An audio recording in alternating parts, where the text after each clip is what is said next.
People's Court, weekday mornings at 10 on News Channel 6. Live Viper 6 Skyview Network, sponsored by Jiffy Lube Multi-Care. We're hearing the rain come down at the studio now, and many parts of the CSRA are dealing with these storms on this Memorial Day evening. Coming up, I'll have all the details for the rest of your evening and what you can expect the week ahead. Right now on News Channel 6 at 5, a party turns deadly at a park in Washington County. The search for suspects continues. We'll have the latest. And honoring those who gave their lives so we can live free. We'll take you downtown to the All Wars Monument. And quiet. Lake Thurmond is not as quiet as it used to be. More boats and personal watercraft mean you need to be more vigilant as we move into the hot summer months. Your news at 5 starts now. Live from Television Park, this is WJBF News Channel 6 at 5. Good afternoon, everyone. I'm Jenny Montgomery. Thank you for joining us on this Memorial Day. Brad has the day off. Coverage you can count on begins with a deadly shooting in Washington County that took 2 lives. News Channel 6's Darenisa Jefferson has the latest. The GBI is now investigating after 2 people were shot and killed at a music festival here on Suburban Drive in Sandersville. The shooting happened at the Larry Mitchell Ballpark on Sunday. The victims have been identified as 17-year-old William McKell Lowry and 30-year-old Christopher Scooter Dunn. The crime happened when the park was full of people during the Freaknik Festival held in the park. Everybody just kind of started hiding behind cars and stuff. And a lot of folks, they were rushing out with the cars because the whole field was packed, so a lot of folks were walking out and stuff, so it was actually a big crowd of people just running and everything. No suspects have been identified as of yet, and the shooting is still under investigation. Reporting in Washington County, Darenisa Jefferson, WJBF, News Channel 6. In Barnwell County, police need your help finding those responsible for a shooting that happened Saturday. Several people were taken to the hospital after shots rang out in the Union Circle area. Multiple vehicles were damaged. If you know anything about this case, you're urged to call the police. One person is dead after a crash last night in Aiken County. It happened around 6:30 on Oscaga Lake Road near Wetland Way in North Augusta. According to Highway Patrol, 30-year-old Tyler Kent was driving an SUV when he veered off the road, hit a fence, and landed in a pond. We're told nobody else was in the car. Kent's body will be autopsied tomorrow. Meteorologist Jennifer Tracci joins us now for another quick check of the weather. And Jenna, we hear the rain right now on the roof. Yeah, exactly. We're seeing storms move through the metro now, along with much of the CSRA dealing with this rainfall this Memorial Day evening. Here's a closer look at some of those areas of heavy rainfall from Johnson County down through Tulliver County into Johnson County. That heavy rain along with some lightning. Nothing severe though, so that's the good news. Over in the Augusta area, right where we are, that's where we're under some brief heavy rainfall. Otherwise though, downtown Augusta starting to dry out. North Augusta also fine now. More rain headed in that direction though. These storms will track towards the northwest. Right now over Bamberg and Allendale County, also dealing with that heavy rain and some lightning. So looking at our Jiffy Lube Skyview Network cam outside the station here, you can see that rain coming down along with very overcast conditions. The clouds and the rain helped cool temperatures down significantly. We went from the upper 80s now into the low 70s in some spots. 71 at Bushfield, 75 at Daniel Field. Aiken County has been pretty much rain-free all day though, so still at 88 degrees over there. Winds are at 13 miles per hour in Augusta, 9 in Aiken, 13 in Barnwell. But then those storms, we can see winds up to around 40 miles per hour. And all of this is because of a sea breeze that moved in from the coast. Notice the rest of the southeast and northern Georgia and South Carolina actually under sunny conditions right now. So it's pretty much just our area and towards the south of us dealing with these rain and storms over the next few hours. More severe weather up in the Midwest, but otherwise a pretty nice day across the south. Stormy Memorial Day evening in store for us. Warm temperatures, but cooler in the spots that have dealt with the rain. Temperatures will be heating up, though, throughout the rest of the week, and we will dry out for your Tuesday. All the details on your forecast coming up, but back to you, Jenny. All right, thanks so much, Jenna. Well, a lot of you are probably spending this Memorial Day with family or friends, maybe cooking out or watching summer blockbuster movies. More than 1,300,000 Americans have given up their lives for the greater sacrifice, as it says in the Bible, than for a man to give up his life for his fellow man. And to not recognize that and to not make that a permanent part of our culture and our future now and going forward would just be, it would be wrong. And that's why veterans around the country are encouraging all of us to remember the meaning behind the holiday. Those men and women in uniform who made the ultimate sacrifice so that we can enjoy these special times safely and enjoy our freedom. President Joe Biden took part in the wreath-laying ceremony for the annual ceremony at the Tomb of the Unknown Soldier at Arlington Cemetery in Virginia. It's a Memorial Day tradition that has been happening for the last 154 years. The ceremony included a program hosted by the Department of Defense. Today is intended to be a serious holiday, but some say over time it has morphed into a day focused on barbecues and get-togethers. There are different opinions on the proper Memorial Day etiquette. Some veterans have taken to social media saying they get irritated when people say Happy Memorial Day. Others say they get uncomfortable when they are thanked for their service because the day is about the people who didn't make it home.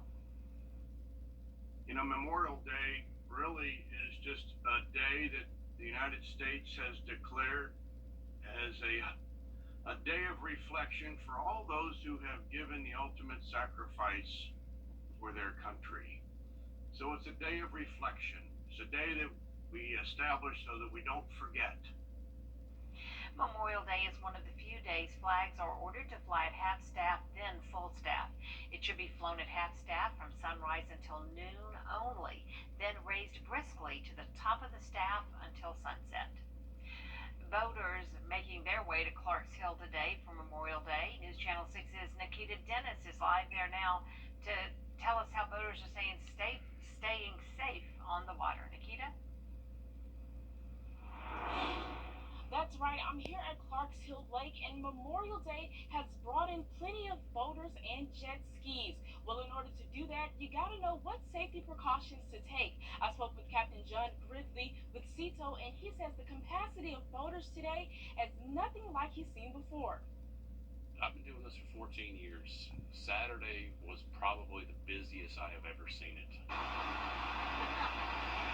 Boats and people making their way into the water at Wildwood Park to have some fun in the sun. But with the amount of boaters, swimmers, kayakers, and jet skis on the water, officials are asking boat captains to be extra vigilant this summer. And just like when you're driving a car, make sure you have a designated driver. It's always good to designate a sober skipper, somebody driving the boat that's going to stay sober for the day and get you back home safely. Captain John says in order to keep you and your family safe, it's important to follow basic rules like drink plenty of water to avoid dehydration. Make sure your phones are charged in case of an emergency, and wear a life jacket, especially for kids under the age of 13. Timothy Gant says he goes boat riding with his family at least once a week, and with a big crowd of people, he says he's being extra safe when the kids are on the tube.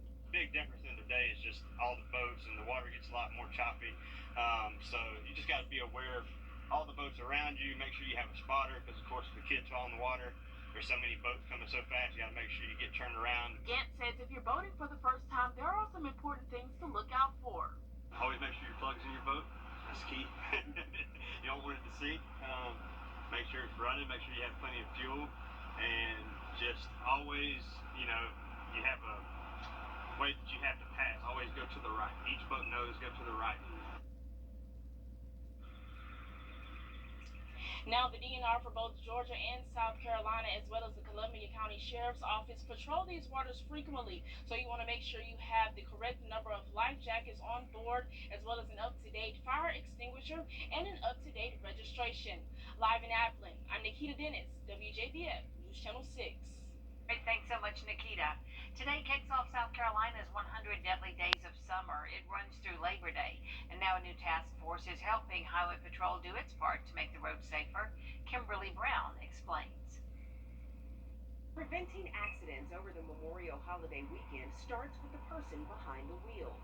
During the 100 Deadly Days of Summer last year, we had over 76 people lose their lives during that time frame. Highway Highway Patrol is doing their part by creating a new task force to help prevent fatal collisions and get impaired drivers off the road. The task force will consist of our motor units that drive motorcycles. They will also consist of a 7-man impaired driving team that will work the nighttime hours in the troop to take impaired drivers off the street.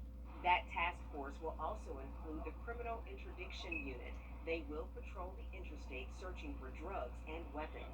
In total, 14 additional officers will join the hundreds of Highway Patrol and local officers already on the roads, looking for the most common causes of accidents.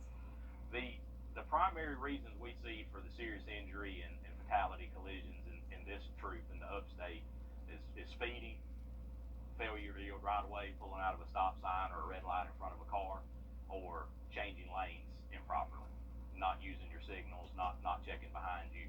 So we just encourage the motoring public to drive defensively. Troopers say taking the time to just look can prevent accidents. Focusing on the road in front of you is important, but expanding your view to what's around you is even better. Leave plenty of distance between you and the car in front of you. If you're going to change lanes, look. When you pull up to a stop sign or a red light, even though the light turns green and you have the right of way, look. Troopers say stay alert and help everyone get to where they're going safely. And here's some more tips for you. Do not depend on other drivers. Be considerate of others, but look out for yourself. Do not assume another driver is going to move out of your way and allow you to merge. Keep your speed down. Posted speed limits apply to ideal conditions. It's your responsibility to ensure that your speed matches conditions. Cut out distractions. Driving deserves your full attention, so stay focused on the driving task. Coming up next, the investigation into the Texas school shooting and law enforcement's response continues. Now the Department of Justice is getting involved. We'll tell you why. That shooting has increased the call for some kind of federal gun legislation. We'll update you on that as well. Stay with us. Let's eat.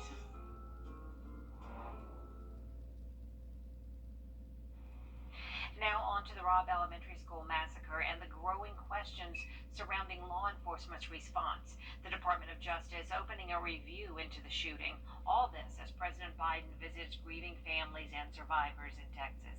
Wjbf has more.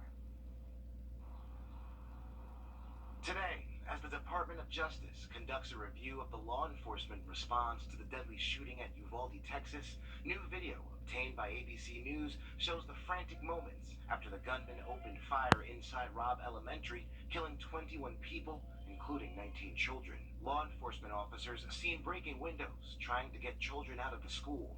The footage also capturing what appears to be dispatch audio telling officers on the scene they're on the phone with the student trapped in the classroom and the gunman was with them.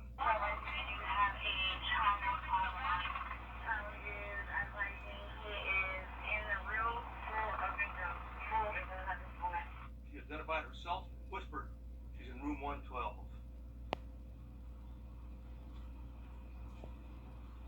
At 12:10,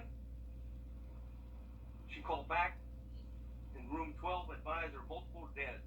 Again at 12:16, she's called back and said there was 8 to 9 students alive. Sources tell ABC News the gunman was inside the school for 77 gut-wrenching minutes before a tactical team defied local authorities and entered the school, killing the suspect over an hour after the carnage began. They heard repeated orders, the sources said, not to go into the classroom, but eventually they convinced their own superiors to let them do whatever they could do to rescue children. On Sunday, President Biden and the First Lady traveling to Uvalde, laying flowers at a growing memorial, and later meeting with the victims' families, survivors, and first responders. The pain is palpable, and I think a lot of it's unnecessary.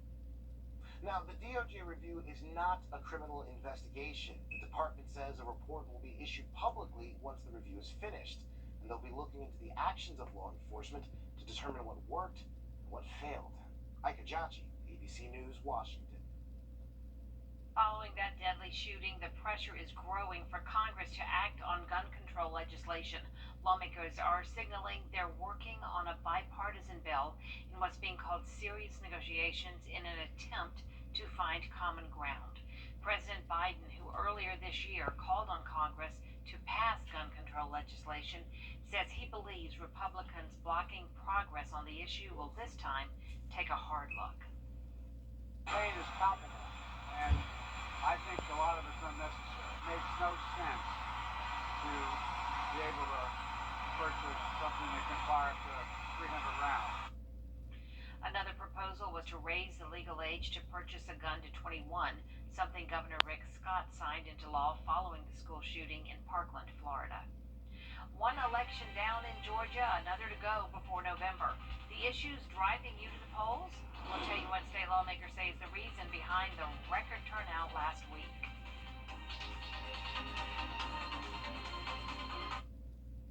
I'm attorney. Now, your most accurate forecast with WJBF Live Viper 6. Good Monday evening. Well, this Memorial Day started out very nice, but now we do have storms moving through the CSRA. These are moving towards the northwest, producing a lot of heavy rainfall and lightning. However, over the last hour, you can see they are starting to break apart just a little bit. Our northern counties have remained rain-free so far today, and our southern counties are now done with dealing with that rain. But here's a closer look at what's happening from the Washington area down through Taliaferro County, Warren County. Seeing more so light to moderate rainfall now, not nearly as heavy as it was just a little bit ago. In Burke County and Richmond County, we do have one area of some heavy rainfall. Not a lot of lightning over there, though, with that storm, and we're not seeing any that look severe at this time. Over in Barnwell, Bamberg, and Allendale County, also some heavy rainfall and a little bit of lightning. But conditions are definitely starting to improve. So far, over the last 6 hours, we have had 2.2 inches of rain around the Gibson area, around Taliaferro County as well. Around an inch, though, for the most part across the southern half of the CSRA, and our central county starting to get around a half of an inch. Jiffy Lube Skyway Network Cam Augusta Regional showing a very stormy evening. Winds are settling down now. Notice the wind or the flag and the trees aren't blowing nearly as much as they were earlier. The rain and the clouds have cooled us down significantly. Only 71 degrees now in Augusta with a 13-mile-per-hour wind speed. Around the CSRA or northern counties are still pretty warm. We're in those upper 80s, 88 in Lincoln, 87 in McCormick, but a big temperature difference just to the south of it, seeing temperatures in the mid-70s in Gibson, 72 in Waynesboro, 73 in Millen, and 83 in Bamberg. Aiken County also very warm and pretty much rain-free at this time. This is all because of a sea breeze that moved in from the coast, allowing those storms to fire up. When we had the heating of the day, all that sunshine provided some instability, but now that we're pretty cloudy, that's why those storms are starting to die down. Now, we had a lot of dry air in place to start the day, but you can see all that moisture moving in along with that line of storms. So over the next few hours, expect temperatures to pretty much stay in those 70s with the chance of rain until around 7 p.m. Then we'll be back to just mostly cloudy conditions by the 8 o'clock hour. Heating up tomorrow as we become dry. Notice temperatures will be back into those low 90s, then 95 for your Thursday, back to seasonable temperatures by the weekend. Humidity is also on the rise. We will have dew points in the low to mid 60s, so feeling a little bit muggy throughout the entire week, but at least we will be rain-free all the way from tomorrow through Thursday, then rain chances return by your weekend. So notice for your futurecast today, storms continuing to move through, possibly a few more around 8 o'clock, but for the most part, partly cloudy conditions as we go into Tuesday morning with some fog possible. The rest of Tuesday, partly cloudy, a little bit of moisture in place, so we could have an isolated shower or two, but overall keeping those rain chances under 20%. So partly cloudy tonight with some fog tomorrow morning, temperatures in the mid-60s. Highs tomorrow will be warmer than they were today. We will make it to 92 degrees in Augusta, and for your next 10 days, we will be partly cloudy and hot and humid. 94 for Wednesday, 95 for Thursday. The heat won't stick around for too long, though. Notice by the weekend, we will be back to seasonable temperatures with some